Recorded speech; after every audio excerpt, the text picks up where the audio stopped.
Hindi dahil mali ka kaya lumalayo ang mga tao, kundi dahil sa presensya mo, lumilitaw ang mga katotohanang hindi pa nila handang harapin. Pagpasok mo sa isang silid, biglang nagbabago ang enerhiya. Hindi ito paghanga, ito'y pagkailang. Hindi dahil maingay ka, kundi dahil totoo ka. Sa mundong puno ng filter at huwad na anyo, ang pagiging totoo ay bihira. At minsan masyado ng matindi. Hindi ka intense, hindi ka dramatic, malakas ka. Nagawa mo na ang panloob na gawain. Naitatag mo na ang kapayapaang hindi matitinag. Kapag dala mo ang ganitong uri ng enerhiya, hindi mo kailangang magsalita ng marami. Ang aura mo na ang nagsasalita para sa iyo. Ganyan ang paraan ng isang stoic, kalmado, hindi nayayanig, matatag sa pagkakakilanlan. Habang lalo mong isinasabuhay ito, mas makikita mo kung sino talaga ang handang makipagtagpo sa antas mo. Kung tumama sa iyo kahit kaunti ang mensaheng ito, isang simpleng pakiusap, pindutin mo ang subscribe button. Walang pilitan, puro pasasalamat. Lang ngayon, himayin natin kung bakit ang aura mo ay kayang yumanig ng mga silid kahit hindi ka nagsasalita. Karamihan ng tao pumapasok sa silid para mapansin. Ikaw pumapasok at kusa kang napapansin ng silid kahit hindi ka nagsusumikap. Hindi dahil maingay ka palabas o nakaayos ng bongga, kundi dahil may kung anong matatag sa'yo. Tila ba hindi mo kailangang humingi ng pag-apruba dahil natagpuan mo na ito sa sarili mo. At yun mismo ang nakakaistorbo sa karaniwan. Tumitigil ang mga usapan kapag pumasok ka, hindi sa takot, kundi dahil may bigat ang presensya mo. Hindi ka pumapasok ng may ingay, pumapasok kang may katahimikan. Sa mundong palaging pinupuri ang palabas at ingay, ang tahimik na lakas ay maaaring nakakagulo ng balanse. Sabi ni Marcus Aurelius, ang emperador na Stoic, ang pinakamabisang paghihiganti ay ang hindi maging tulad ng iyong kaaway. Kapag pinili mong manahimik imbes na gumanti, at maging present imbes na magpakitang gilas, nalilito ang mga taong sanay sa pagbibigay ng halaga base sa atensyon. May kakaibang lakas sa hindi pagsasalita para lang punan ang katahimikan. At natutunan mo na iyon, marahil hindi laging ganito. Baka dati, palagi mong ipinapaliwanag ang sarili mo. Pinipilit mong magpakitang gilas, sobrang nagbibigay para lang mapansin. Pero ngayon sapat na ang mga ginawa mo para sa sarili mo para maintindihan. Ang tunay na kapangyarihan ay hindi sa paghahabol ng pansin, kundi sa pagkamaster ng sarili. Sabi ni Carl Jung, ang tumitingin sa labas ay nangangarap, ang tumitingin sa loob ay nagigising. Ang paggising na yan ang nararamdaman ng mga tao kapag pumasok ka, hindi dahil nakakatakot ka, kundi dahil gising ka at marami pa ang natutulog. Tumigil ka na rin sa pagsubok na ayusin ang pagkailang ng iba sa presensya mo. Hindi mo tungkulin yon. Kapag may naiinis o di komportable sa tabi mo, hindi ibig sabihin na masyado kang marami. Minsan, ibig sabihin lang nito ay hindi sila sanay na may katabi silang ganyan katatag, ganyan kalinaw, at ganyan kakalma. Paalala, sa tin ni Socrates, ang buhay na hindi sinusuri ay hindi karapat-dapat mabuhay. Ang presensya mo ay nagsisilbing salamin para sa iba at hindi ito laging komportable. Sa larangang psikolohikal, hinahatak ng mga tao ang pamilyar kahit pa ito ay kaguluhan o kawalan ng seguridad.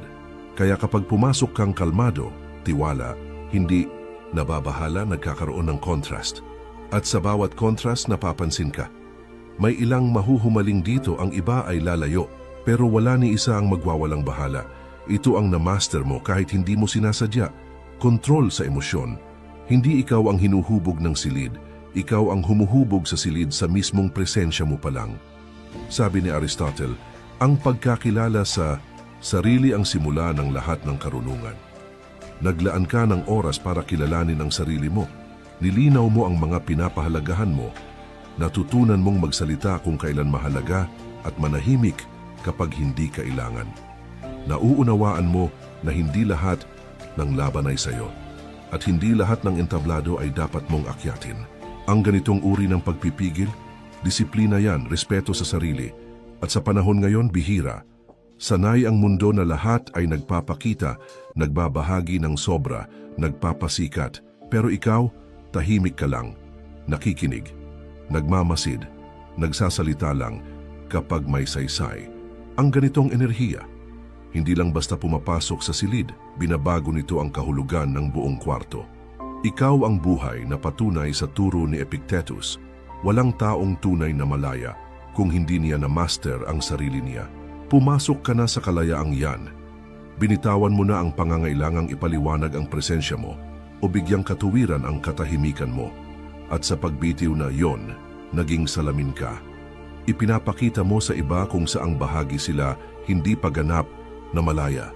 Hindi lahat ay makakayanan yon. Pero ayos lang yan, hindi ka nilikha para magkasya sa bawat silid. Nilikha ka para itaas ang temperatura ng mga lugar na tumutugma sa iyong frequency. Kaya manatili kang nakatapak sa lupa. Manatili kang buo. Hayaan mong ang katahimikan mo ang magsalita. Dahil habang mas matatag ka sa pagkakakilanlan mo, mas kaunti ang kailangang patunayan sa kahit na sino. Karamihan sa mga tao ay nagsasabing gusto nila ng katotohanan hanggang sa marinig na nila ito.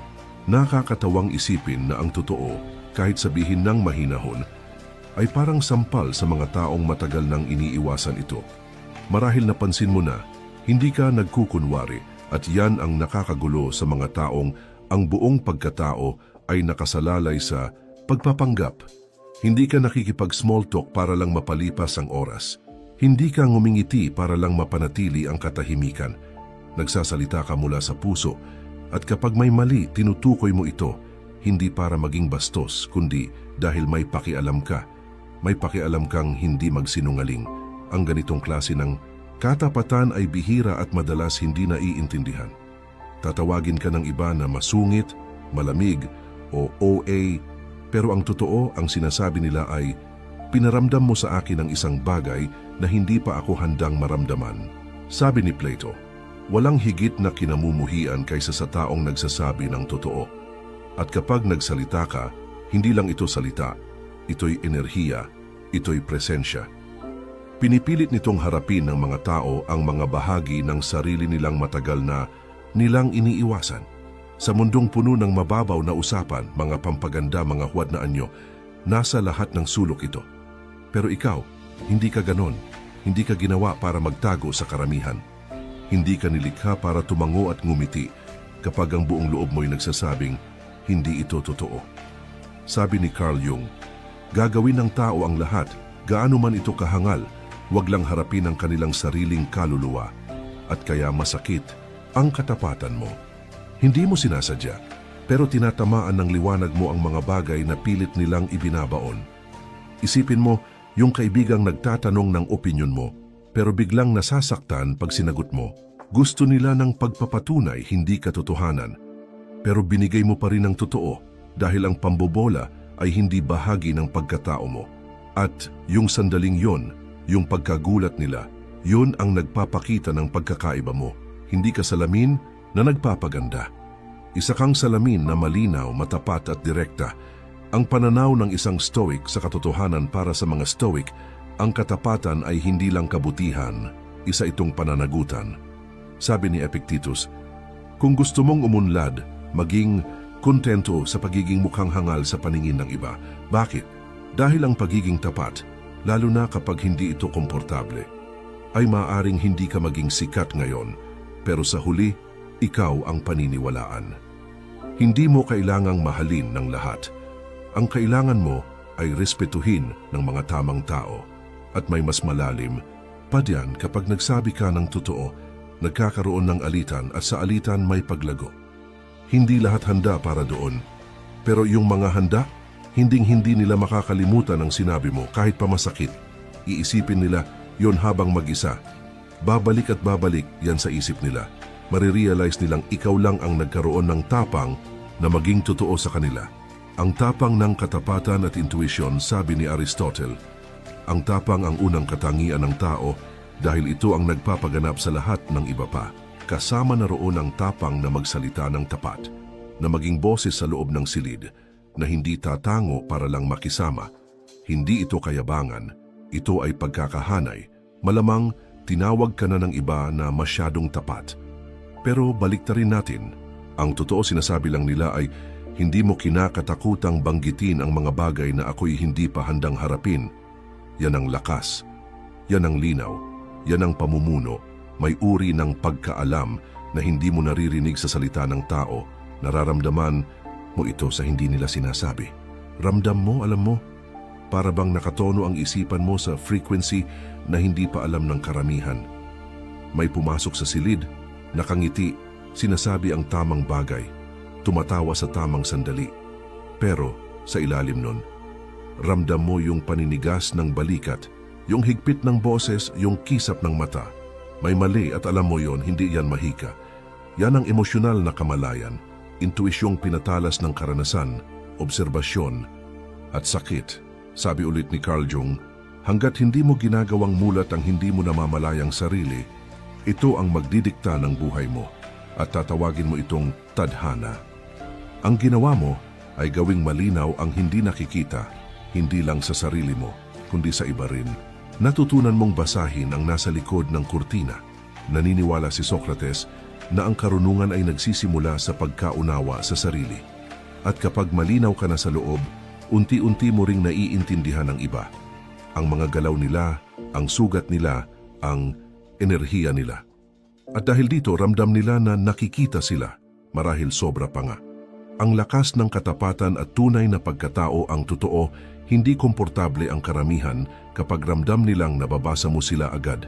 Ito'y hubad, ito'y lantad. Kapag nakita mo ang likod ng maskara ng persona ng palabas, nawawala ang ilusyon na matagal nilang binuo. Nakakayanig ito, hindi dahil may mali kang ginawa, kundi dahil sa presensya mo, hindi na nila kayang magpanggap.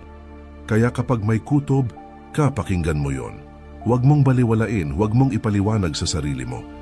Yan ang panloob mong kompas, pinatalas ng katahimikan, pag-iisa at obserbasyon.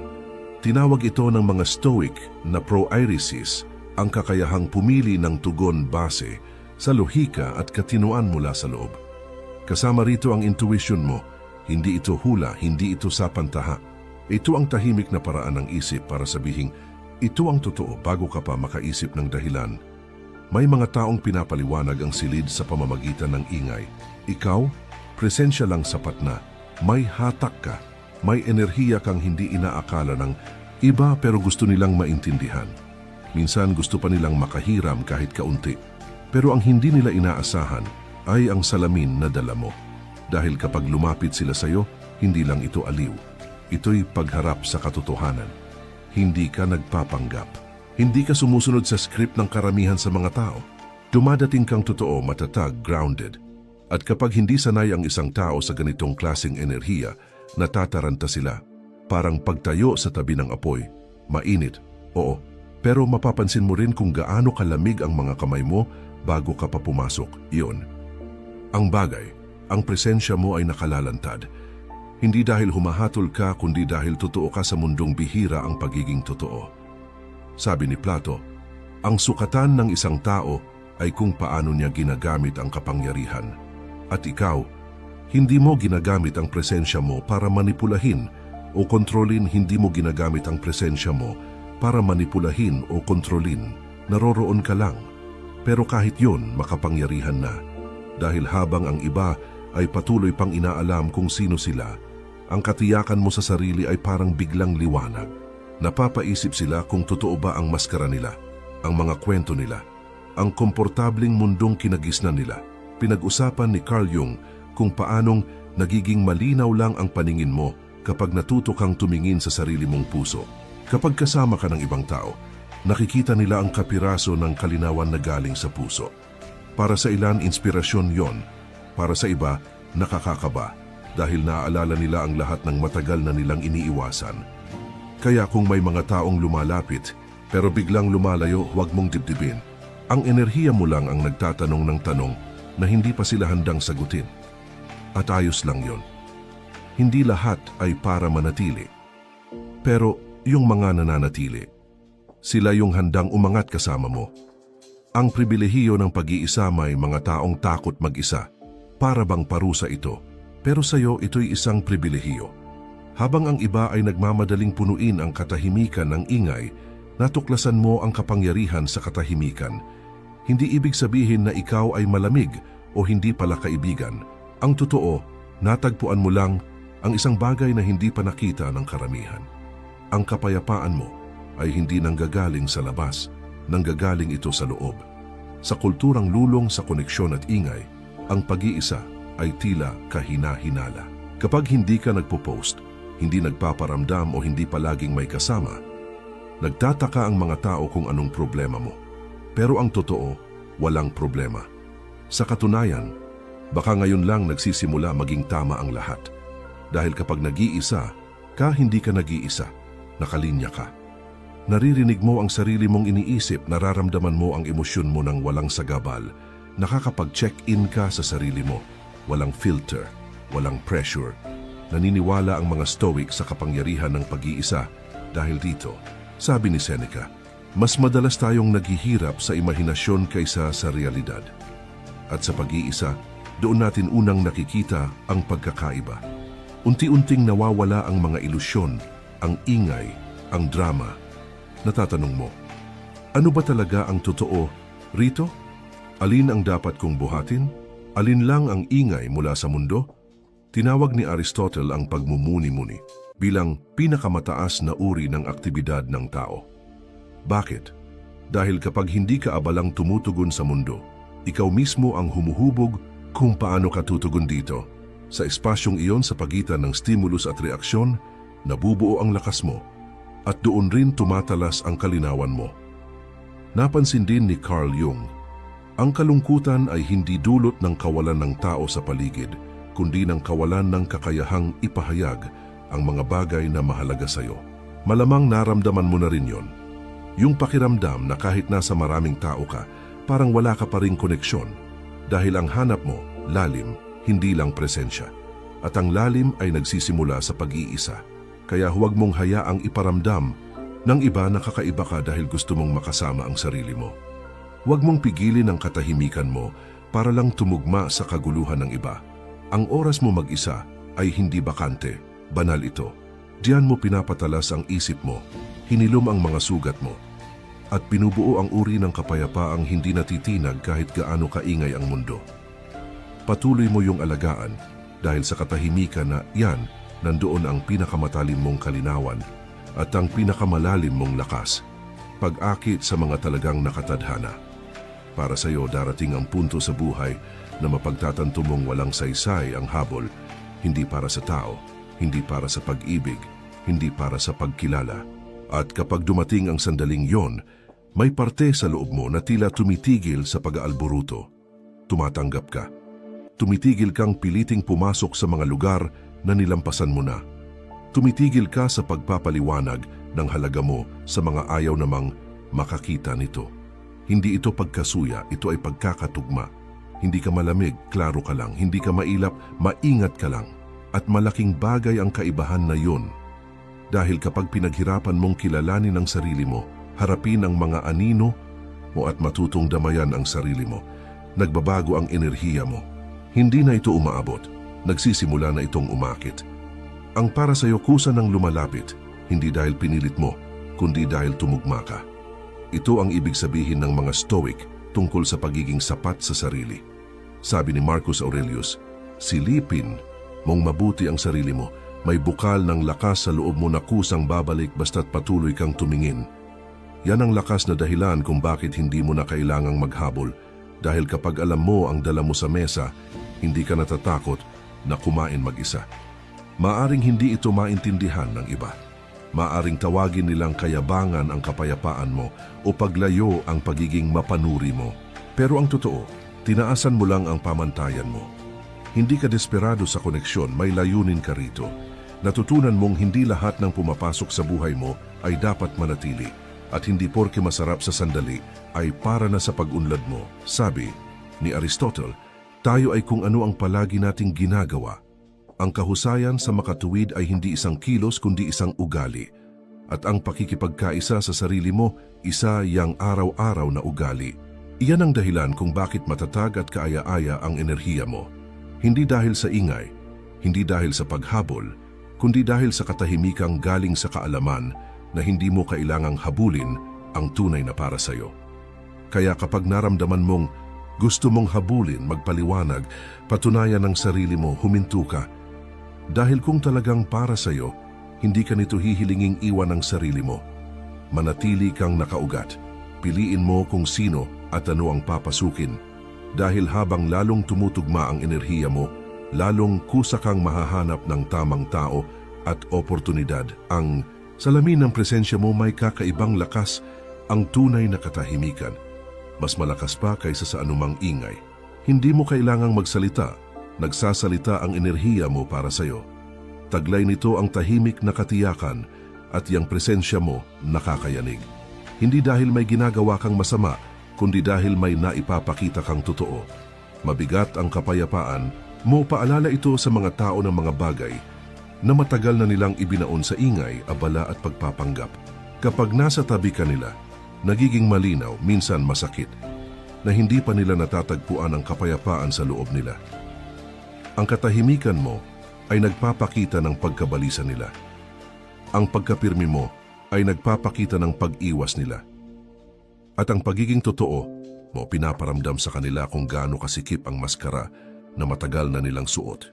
Sabi ni Carl Jung, lahat ng nakakairita sa teen tungkol sa iba ay makapagdudulot sa teen ng pag-unawa sa sarili. Kaya kapag malakas ang reaksyon ng ibang tao sa presensya mo, kapag lumalayo sila, pumupuna o nagpo-project, madalas hindi naman talaga tungkol sa'yo. Tungkol yon sa mga parte ng sarili nila na hindi pa nila kayang harapin. Hindi mo sila ginugulo gamit ang paghusga. Hawak mo lang ang salamin at hindi lahat ay handang tumingin. Karunungan ng mga Stoic, pinaalalahanan tayo ng karunungan ng mga Stoic na huwag itong personalin. Itinuro ni Epictetus, kapag may taong nakakainis sa iyo, ang sarili mong reaksyon ang may pananagutan. Tinanggap mo iyon sa puso mo. Natutunan mong manatiling kalmado at nakasentro kahit pa hindi ka nauunawaan ng iba. Dahil ang mga pinagdadaanan nila ay kwento nila, hindi sa iyo. Naniniwala si Socrates na ang pagkilala sa sarili ang pundasyon ng karunungan at sa pagiging totoo mo, tahimik, kalmado, at hindi natitinag, inaanyayahan mong mas makilala ng iba ang sarili nila. Isang biyaya iyon, kahit hindi palaging ganon ang pakiramdam, dahil hindi lahat handang magbago. Hindi lahat gustong harapin ang mga ipinapakita ng iyong presensya. Hindi mo kailangang ipagsigawan ang mga hangganan mo. Hindi mo kailangang gawing karatula. Nararamdaman lang ng mga tao may kung paano ka kumilos, kung paano ka magsalita, kung paano ka hindi nagpapakamatay sa pagpapalugod, na tahimik na nagsasabing iginagalang ng taong ito ang sarili niya. At kapag iginagalang mo ang sarili mo, ang iba ay maaaring sumabay sa iyo o kusa na lang lumayo. Alinman sa dalawa, panalo ka pa rin, hindi ka agresibo, hindi ka malamig. Klaro ka lang, sa mundong puno ng kalituhan at malabong hangganan, nakakagulat ang kalinawan. Sanay ang karamihan na laging umaayon, nagpaparaya, humihingi ng paumanhin sa pagkakaroon ng pangangailangan. Pero ikaw, dumaan ka na sa sapat na pagninilay para malaman kung saan ka nagtatapos at kung saan nagsisimula ang iba. Ang tawag doon ay self-possession at nakakahatak iyon. Ang lakas ng hangganan, ang tawag ng mga Stoic dito ay pamumuhay ayon sa kalikasan. Ibig sabihin, isinasabuhay mo ang mga pinaniniwalaan mo. Minsan ay sinabi ni Marcus Aurelius, huwag mo nang aksayahin ang oras sa pagtatalo kung ano ang mabuting tao, maging isa ka na lang.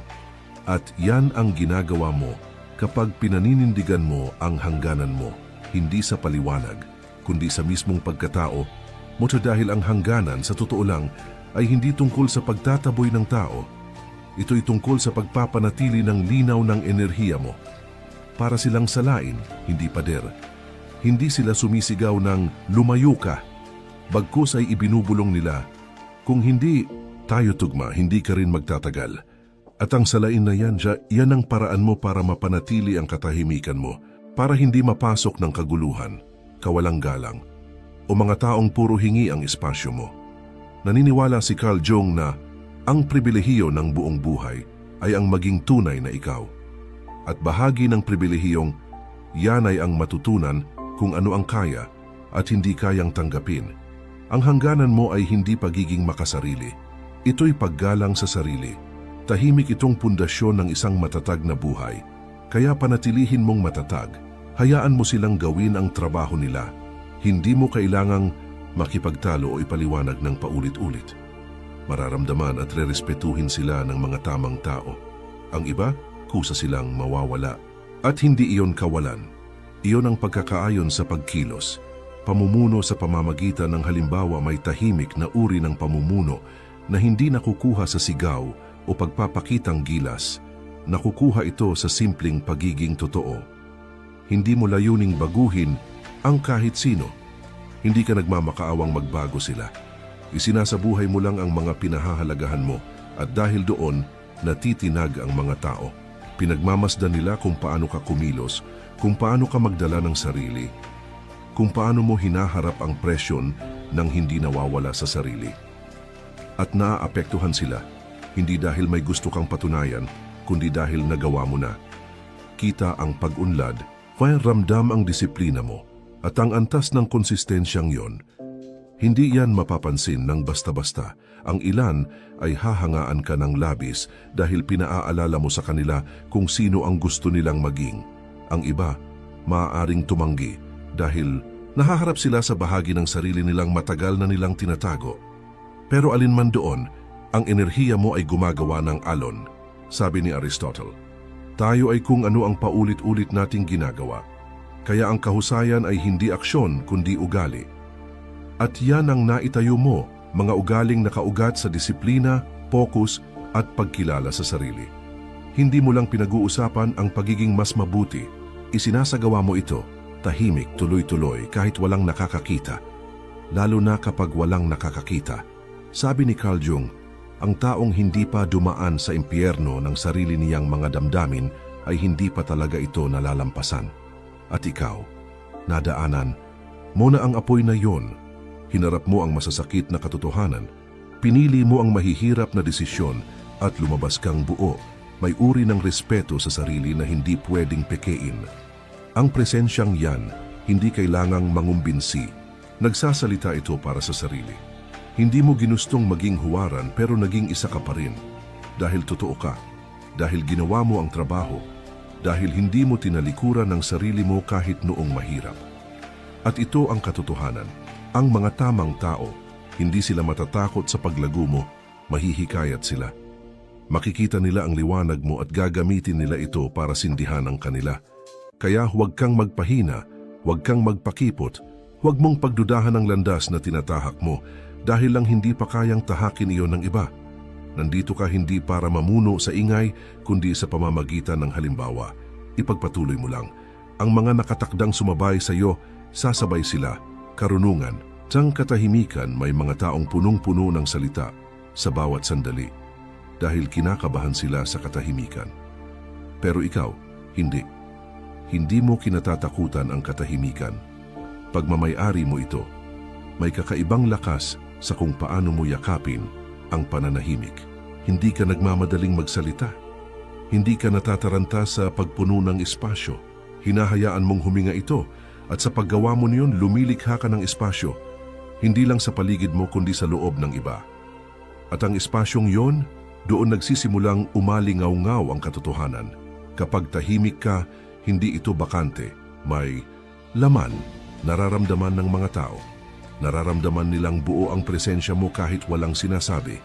At ang presensyang yon, may bigat, hindi mabigat na nagpapasakal, kundi totoo.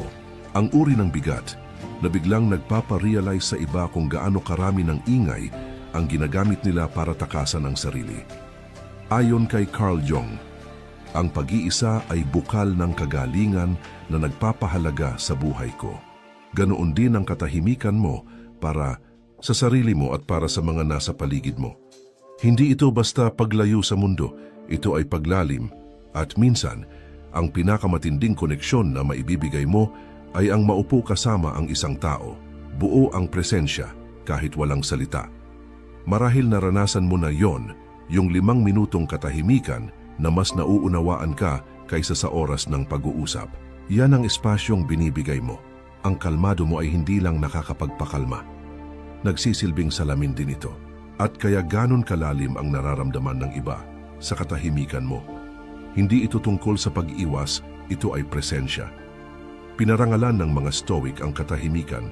Naniniwala silang ang katahimikan ay lakas, isang disiplina sa sarili. Sabi ni Seneca, walang taong higit na di masaya, kundi ang hindi kailanman humarap sa pagsubok dahil hindi siya nabibigyan ng pagkakataong patunayan ang sarili.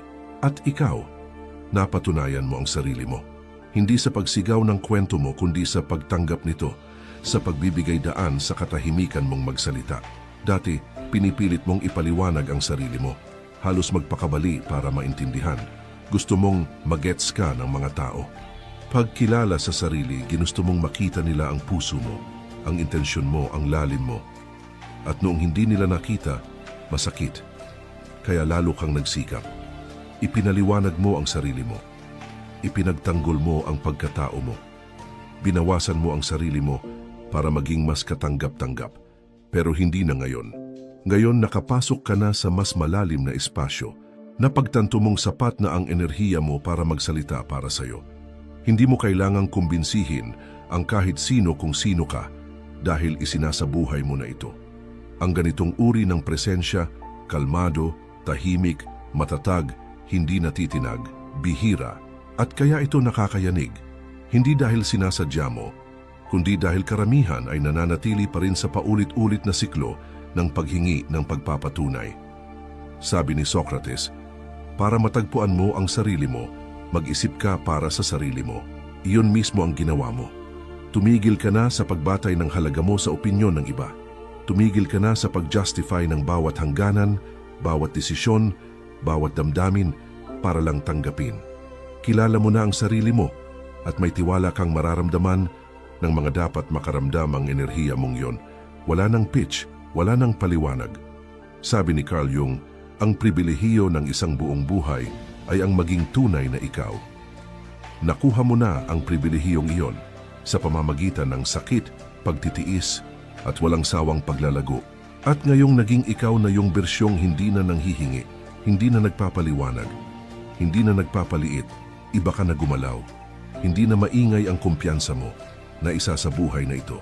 Kaya nararamdaman ng iba, kahit hindi ka pa nagsasalita, itinuro ng mga Stoic na dapat tayong manatiling walang kinikilingan sa papuri o batikos kapag namumuhay tayo ng may integridad.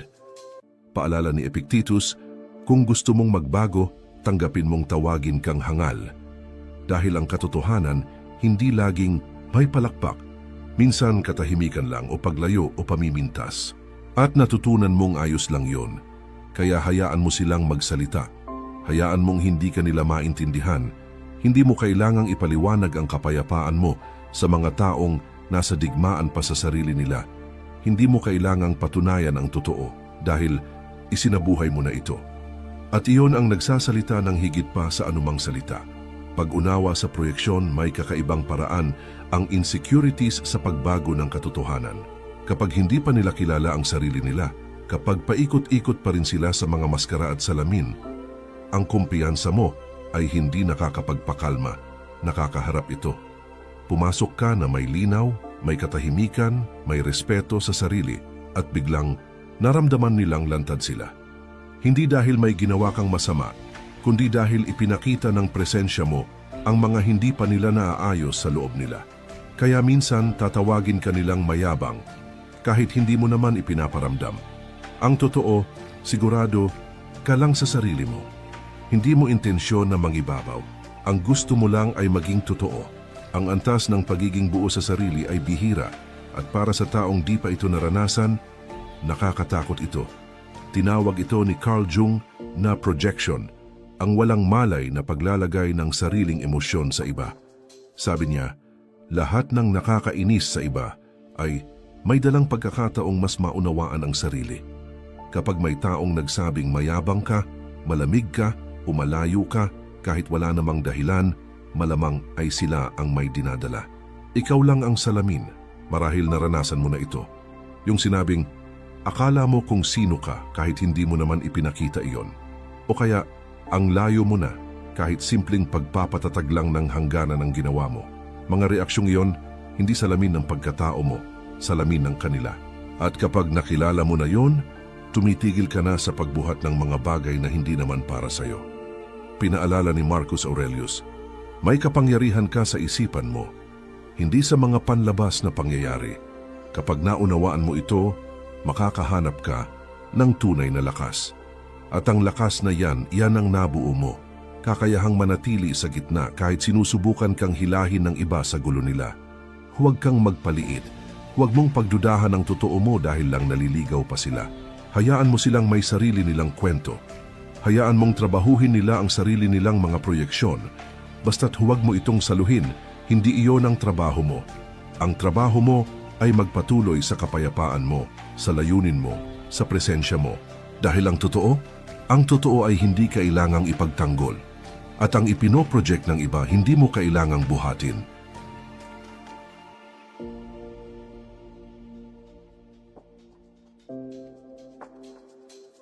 Ang sandaling ito na yon. Ang sandaling ito mismo ang pag-shift. Ang sandaling tumigil ka na sa pagtatanong ng, sobra ba ako? At nagsimulang sabihin, baka sila lang ang kulang. Ito ang sandali kung kailan tumigil ka na sa pagbaluktot ng sarili mo para magkasya sa mga espasyong hindi kailanman ginawa para sa katotohanan mo. Hindi mo na inaayos ang tono mo, hindi mo na dinadagdagan o binabawasan ang opinyon mo, at hindi mo na pinapaliit ang diwa mo para lang hindi sila maasiwa. Hindi ito kumpiyansa lang, ito ay kalayaan. Napagtanto mong ang liwanag mo ay hindi dapat pinapadilim para lang sa mga taong hindi pa kayang tumingin sa liwanag. At ayos lang yon, totoo. Hindi lahat ay nilalayong sumabay sa'yo. May mga taong hanggang ibabaw lang ang connection. Ang hanap nila ay kaginhawaan, hindi lalim. Pagpapatunay, hindi katotohanan. At ang enerhiya mo, ugat, totoo, walang paghingi ng paumanhin, hamon para sa kanila. Hindi ka mali. Bihira ka lang. Sabi ni Socrates, to be is to do. At ngayon ikaw ay basta ikaw. Walang disclaimers, walang paglalambot ng mga gilid para lang mapanatili ang katahimikan. Dahil ang kapayapaang kailangang ipagkanulo ang sarili, hindi tunay na kapayapaan yan. Tahimik na paghihirap yan. Sabi rin ni Carl Jung, ang pinaka nakakatakot ay ang tanggapin ang sarili ng buo. At nagawa mo na yan. Hinarap mo na ang mga lakas mo, ang mga anino mo, ang mga peklat mo, at tinanggap mo silang lahat buong buo. Ang ganitong uri ng kabuuan, hindi lang makapangyarihan, nakakayanig. Lalo na sa mga taong sinusubukan pa lang buuin ang sarili nila gamit ang kumpirmasyon ng iba. Yakapin ang tunay mong kalikasan.